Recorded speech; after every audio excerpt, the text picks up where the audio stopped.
In the last episode, we heard about the 7th and 8th day's battle. We heard how Arjun's son Iravan was killed by Alambush the demon, and how Bhim killed 7 of Duryodhan's brothers. Duryodhan was having dinner with Shakuni and Karna. But the mood in the tent was quite somber. The oil lamp standing on the floor cast long shadows of the 3 Kaurava warriors who silently ate their food. Shakuni noticed Duryodhan was hardly eating anything. He looked at Duryodhan and asked, "My dear Duryodhan, it seems you have lost your appetite. I understand you are not happy at the way this war is heading, but don't take it out on your food. You'll only deny yourself of the nourishment you need." Duryodhan looked at Shakuni and said, "Uncle, I don't understand why our great warriors like Bhishma, Drona, Kripa, Salya and Bhurisrava are not able to destroy the Pandavas. These old men are causing us more harm than good. Every day we are losing thousands of soldiers. Bhim killed my brothers right in front of Drona and he did nothing but watch them die." Duryodhan was almost in tears. Karna felt bad for his dear friend. He has been sitting idle on the sidelines and helplessly watching the devastation caused by the Pandavas. Still, he tried to console Duryodhan. "Don't lose hope, my dear friend," he said. "The moment Bhishma retires, I will enter the battle and finish off the Pandavas in no time.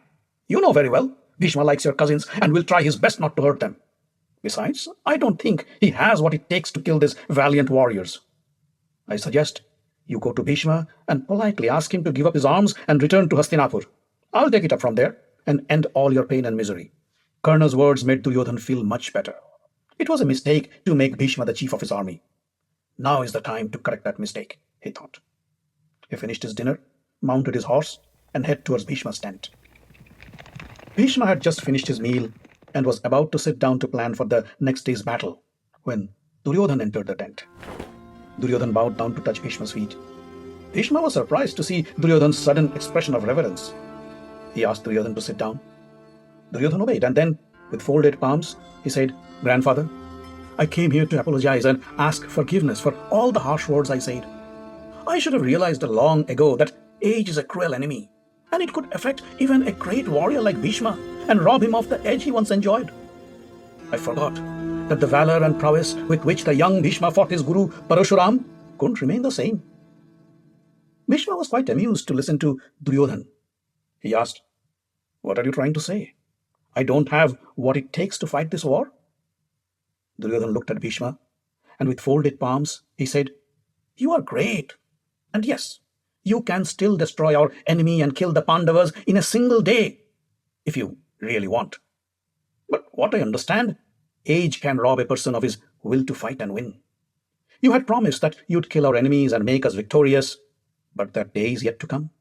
In the meantime, we are losing thousands of warriors every day, while my gallant friend Karna sits idle on the sidelines. If Karna joins the battle, I'm sure the tides will swing in our favor." Duryodhan paused to take a deep breath. And before Bhishma could respond, he said, "Grandfather, if, for whatever reason, you think it won't be possible for you to kill the Pandavas, then I would like to request you to step down and allow Karna to fight. Trust me, I won't hold you to your promise. I will make all arrangements for you to return to Hastinapur palace, where you can give company to my father Dhritarashtra and mother Gandhari." Duryodhan's words, although delivered in the sweetest tone that Duryodhan could muster, entered Bhishma's ears like molten lead. Never before had he felt so insulted. Had this not been his grandson, Duryodhan, he would have killed him at that very instant. Instead, Bhishma closed his eyes, clenched his fist, and bit his lips to control his anger. Then he slowly raised his head and said, "I'm not going to repeat what I have said 1,000 times, for you will never understand. You will never understand that nobody in this world, even the gods, can defeat the Pandavas, especially when Vasudeva Krishna is on their side. As a Kshatriya, I will never quit the battle. Hence, stepping down is out of the question. Either I will emerge victorious, or I will die in the battlefield. This has been my principle, and it still is. Let me tell you this. Tomorrow, nobody will escape my wrath, and I will fight a battle that people will remember for eons to come. Now please leave my tent and let me get some rest." The next morning, as the sun rose on the eastern horizon of the Kurukshetra battlefield, on the 9th day of the war, Bhishma commanded his army to create the Sarbatobhadra formation. Kripacharya, Kritavarma, Jayadratha, Drona, Bhurisrava, Duryodhan and Bhagadatta guarded the pivotal points. On the Pandava side, Drishtadumna created an impenetrable formation. Arjun came up to Drishtadumna and said, "Keep Shikhandi in the lead facing Bhishma. I will protect him." Arjun knew Shikhandi was born a woman, and Bhishma would avoid fighting him. If Shikhandi tried to engage Bhishma in a battle, Bhishma would be distracted, and that might force him to cause less damage. Soon, a mighty battle erupted. The violent clash between the two armies caused the earth to tremble. Sparks flew off the metal armaments like meteor showers. Arjun's teenage son, Abhimanyu, rode a chariot drawn by 4 powerful yellow horses and mowed down the Kaurava army with his incessant volley of arrows. Duryodhan called his demon warrior Alambush and said, "What are you doing here? Go and stop Abhimanyu. Use your magic." Alambush approached Abhimanyu and cast his magic spell. Soon the battlefield was cloaked in dark smoke and blinded the warriors. They couldn't see a thing and failed to figure out who's a friend and who's a foe. Abhimanyu was prepared for Alambush's sorcery. He pulled out his Bhaskara weapon and launched it high in the sky. As the weapon exploded with a bright flash, the cloud smoke dissipated in an instant. With a clear view, Abhimanyu then struck one after another his choicest weapons at Alambush. Alambush couldn't take it anymore. He jumped off his chariot and ran for his life.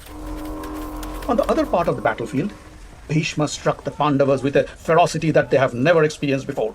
As if to keep his promise to Duryodhan, Bhishma unleashed his most powerful weapons, killing thousands with each strike. Nobody could stand in front of him, not even the most skilled Pandava warriors. As the day progressed, corpses of men, horses, and elephants piled up. Many of the Pandava warriors began to flee the battlefield. When Krishna heard the news, he turned his chariot to the direction where Bhishma was wreaking havoc. He called Arjun and said, "Remember, Parth, what you had promised Sanjay in the kingdom of Virat? If not, let me remind you. You said, when the great war happens, you will show no mercy to Bhishma, Drona, Kripacharya, or to any of the Kauravas and would kill them all. If you are a true Kshatriya, rise to the occasion and do whatever is needed to keep your promise." I don't know what is better. To kill these valiant men whom I adore and revere only to win a kingdom that I can't enjoy, or to quit this bloody war and spend the rest of my life in penance in a forest, muttered Arjun in an almost inaudible voice. Then he raised his voice and said, "I'll do what you say, Krishna.